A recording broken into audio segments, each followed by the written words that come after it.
قیامت کے دن سب سے ہلکا عذاب اس شخص کو ہوگا جس کے قدم کے بیچ کے حصے میں، قدم کا جو یہ حصہ والا ہوتا ہے، ہاں، تو اس کا جو بیچ والا حصہ ہوتا ہے وہ چلتے ہوئے زمین سے وہ ٹچ نہیں ہوتا ہے. چپل پہنیں گے اس پہنتے ہیں تو یہ والا حصہ اوپر رہتا ہے، یہ والا پیچھے والا اوپر رہتا ہے، گڈھا رہتا ہے، تو اس کی وجہ سے وہ سڑتا نہیں ہے. اسی حصے کے بارے میں بیان کرنا ہے کہ اس گڈھے والے حصے میں اللہ تعالیٰ چنگاری داخل کر دیں گے، نیچے چنگاری رکھ دیں گے، اس چنگاری کی وجہ سے اس کا دماغ کھلے گا.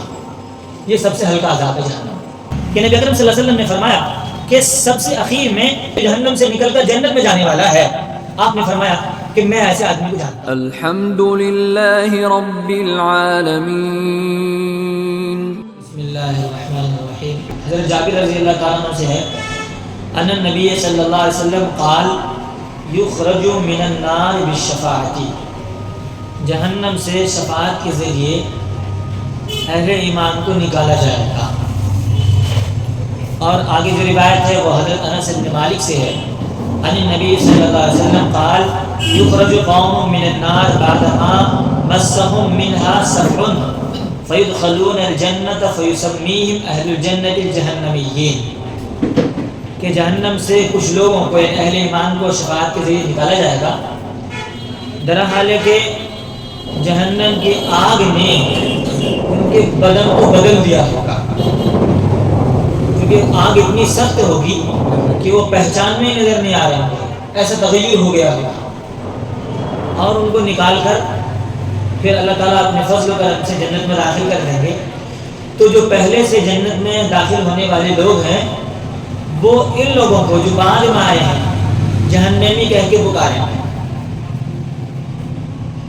اس کے بعد پھر یہ لوگ کہیں گے اللہ تعالیٰ سے کہ یہ لوگ ہم کو جہنمی پکارتے ہیں. پھر اللہ اپنی مہربانی فرمائے گا اور اللہ کہہ دے گا ابھی کو جہنمی پکارنا نہیں ہے. کچھ ہو سکتا ہے دو چار دن پانچ دن کچھ کو متعین دن نہیں بتایا گیا ہے، لیکن اتنا ہے کہ شروع زمانے میں ایسا لوگ کہیں گے.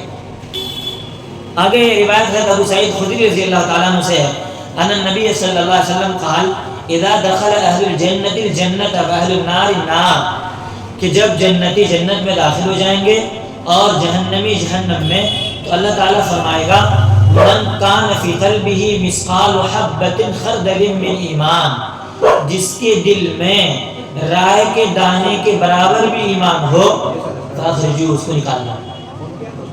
فیخرجون، چنانچہ ان کو نکال لیا جائے گا. وَقَدْ انْتَحَشُوا وَعَادُوا حُمَمًا، جب ان کو نکالا جائے گا تو وہ ایسے ہو چکے ہوں گے جیسے کوئلہ ہوتا ہے جل بھون کر. اس سے پہلے جو روایت آئی نا کہ تغیر ہو جائے گا، بدل جائے گا، ظاہر سی بات ہے انسان بالکل کولا ہو تو تغیر تو ہو ہی گیا، شکل تو پوری بگڑ ہی گئی، پورا جسم بگڑ گیا. فَيُلْقَوْنَ فِي نَهْرِ الْحَيَاةِ، پھر اللہ کے نبی صلی اللہ علیہ وسلم فرماتے ہیں کہ ان کو حیات کے نہر میں ڈالا جائے گا.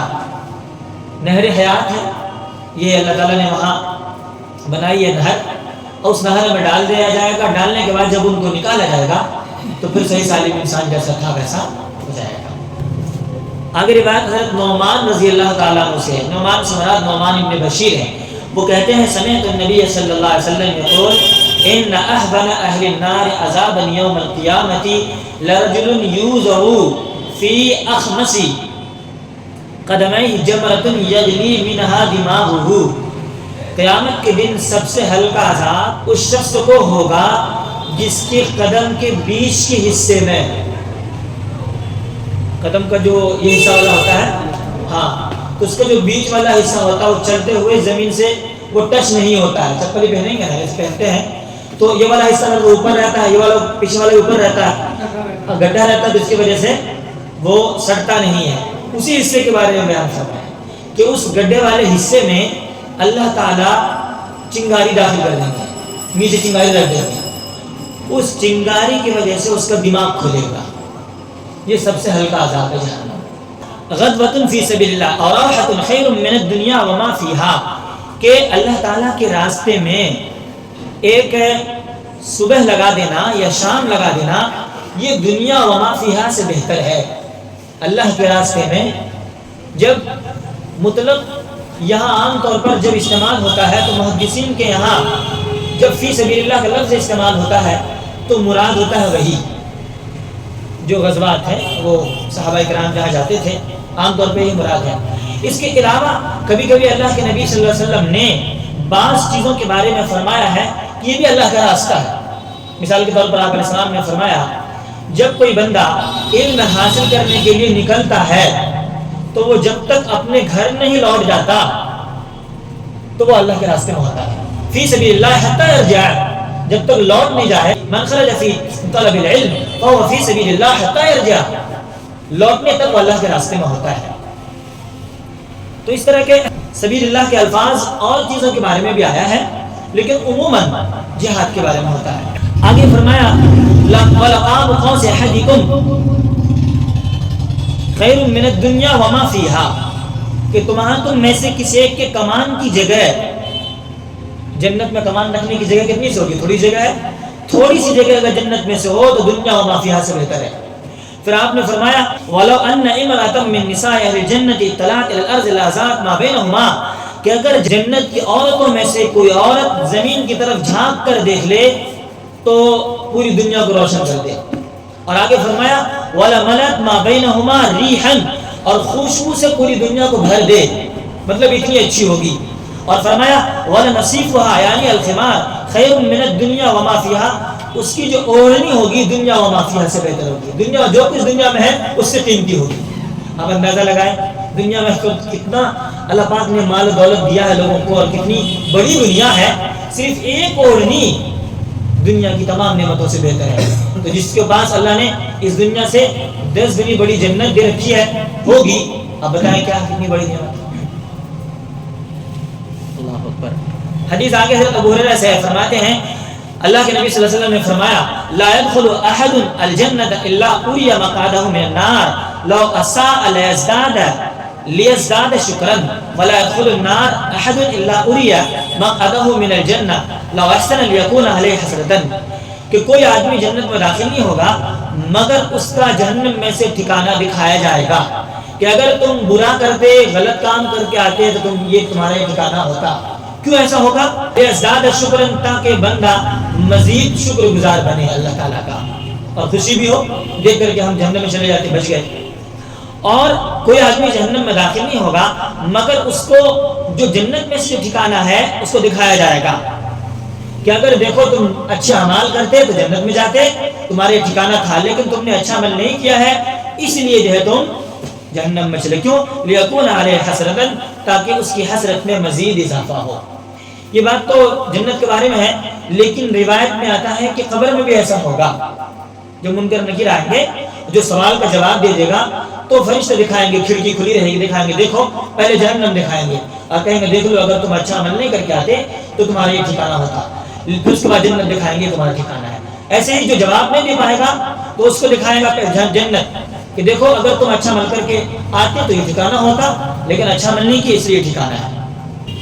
اب آگے جو روایت آ رہی ہے یہ روایت عبداللہ بن مسعود رضی اللہ تعالیٰ عنہ سے ہے کہ نبی اکرم صلی اللہ علیہ وسلم نے فرمایا سب سے اخیر میں جو جہنم سے نکل کر جنت میں جانے والا ہے کہ اللہ تعالیٰ جب اسے جہنم سے نکال دیں گے اور نکال کر اللہ ان سے کہیں گے کہ تم جنت میں چلے جاؤ، تو بندہ آ جائے گا جنت کی طرف، جب آئے گا تو دیکھے گا کہ جنت بھری ہوئی ہے، اسے ایسا محسوس ہوگا کہ جنت جو ہے بھری ہوئی ہے، تو کہے گا اللہ جنت تو بھری ہوئی ہے اب کہاں کیسے جائیں؟ اللہ تعالیٰ ان سے کہیں گے کہ جاؤ تم جنت میں داخل ہو جاؤ، پھر آئے گا دیکھے گا تو اسے محسوس ہوگا کہ جنت بھری ہوئی ہے، اللہ جنت تو بھری ہوئی ہے، تو اللہ کہے گا دیکھو فَإِنَّ لَكَ مِثْلَ الدُّنْيَا وَعَشْرَةَ أَمْثَالِهَا، کہ تمہارے لیے جتنی دنیا بڑی تھی اتنا اور اس کا 10 گنا، جتنی بڑی دنیا تھی اتنی ہی اور دنیا سے 10 گنا مزید، تو کتنا ہو گیا؟ 11 ہو گیا، 11 گنی بڑی جنت تمہیں ہم عطا فرماتے ہیں۔ اب بندہ چلا جائے گا۔ اب اندازہ لگائیں جو جہنم میں گیا ہے اور سب سے اخیر میں نکلا ہے تو اس کی جنت کا یہ ٹھکانہ ہے، تو جو آدمی پہلے جائے گا یا بغیر حساب کتاب کے جائے گا جس کا مرتبہ صدیقین میں ہوگا، اندازہ لگائیں ان کو اللہ تعالیٰ کتنی بڑی نعمتوں سے نوازیں گے، یہ تو ہم اس کا اندازہ نہیں لگا سکتے ہیں، یہ تو جانے کے بعد ہی پتہ چلے گا۔ اللہ تعالیٰ ہم سب کو اعلیٰ کوالٹی کی جنت نصیب فرمائے۔ حضرت ابو ہریرہ رضی اللہ تعالیٰ فرماتے ہیں کہ کچھ لوگوں نے کہا رسول اللہ حل نرا ربنا یوم القیامہ، کیا قیامت کے دن ہم اپنے رب کو دیکھ سکیں گے؟ تو آپ علیہ السلام نے فرمایا کیوں نہیں دیکھو گے، تم دیکھو گے یا رسول اللہ یہ بتائیں، اور بڑی آخرین جمع ہو جائیں گے اتنی بڑی تعداد، ہوگی مسلمانوں کی جنت میں. اب بھیڑ لگ جائے گی. انہوں نے یہ سمجھا ہوگا کہ جیسے مجمع ہوتا ہے نا بڑا بڑا, تو مجمع میں اب جو بیان کر رہے ہیں اب دور سے نظر نہیں آتے لوگوں کو, اور اس زمانے میں تو یہ کرسی ہے, یہ میک, یہ سب کا سسٹم بھی یہ نہیں ہوتا تھا. تو صحابہ کو یہ ذہن میں یہ سوال پیدا ہوا کہ اتنے سارے لوگ ہوں گے تو ہم لوگ اللہ کا دیدار کیسے کر پائیں گے. تو آپ علیہ السلام نے فرمایا اچھا یہ بتاؤ یہ سورج دیکھتے ہو کہ نہیں دیکھتے ہو؟ اگر سورج کے اوپر بادل نہ ہو تو سورج سب کو نظر آتا ہے؟ آتی ہے. چاند نظر آتا ہے بغیر بادل کے؟ آتی ہے. آپ نے فرمایا ایسے ہی تم اللہ تعالیٰ کو دیکھ لو گے. بس اللہ کے نبی صلی اللہ علیہ وسلم کے پاس سوال کا جواب چٹکیوں میں ہوتا تھا. وہ چونکہ نبی ہے نا اور سب سے بڑے نبی ہیں, اسی لیے سوال ہی نہیں ہے, اللہ کی طرف سے فوراً وہی آ جاتی. تو پھر آپ کے پاس اگر کوئی سوال آئے اور جواب نہ ملے, ایسا سوال ہی نہیں ہے. ملتا ہے جواب, کچھ زمانے کے بعد ملتا ہے, وقت گزرنے کے بعد ملتا ہے. جیسے کہ وہ روح کے بارے میں ہوا, یا مطلب اس کے بارے میں ہوا تھا ذوالقرنین کے بارے میں. لیکن روح کے سلسلے میں بھی اللہ نے منع فرما دیا کہ روح کی حقیقت کیا ہے, اس کے بارے میں زیادہ مطلب یہ نہیں کرنے کا ہے. علماء نے کچھ تفصیل بھی لکھی ہے, لیکن قرآن نے صرف اتنا کہا ہے یسألونک عن الروح قل الروح من امر ربی, روح رب کا امر ہے. بس امر کہہ کے اللہ نے ڈال دیا ہے. پوری تفصیل اللہ تعالیٰ نے یہ بتائی کہ کیا ہے نہیں ہے. کچھ چیزیں ایسی ہوتی ہیں جو سمجھنے کی نہیں ہوتی ہے, ہمارے لائق نہیں ہوتی ہے, تو اللہ تعالیٰ اس کو کھولتے نہیں ہیں. اب ظاہر ہے آپ دیکھیں جو 10 کلاس کا جو میتھ ہے, وہ میتھ اگر سمجھائے آدمی 1 کلاس والے بچے کو سمجھے گا, اور سمجھانے والے کو پاگل کہے تم کا پاگل ہو رہا, کوئی مانے گا کہ اچھا آدمی ہے, سمجھدار عقل مند آدمی ہے. ویسے ہی جو ہمارے لیے مناسب نہیں ہوتا اللہ تعالیٰ کو سمجھاتے بھی نہیں ہیں. پھر اللہ تعالیٰ کا دیدار ہوگا. دنیا میں نبی اکرم صلی اللہ علیہ وسلم کے علاوہ کسی کو دیدار نہیں ہوا اللہ تعالیٰ کا, صرف آپ علیہ السلام کی ذات ہے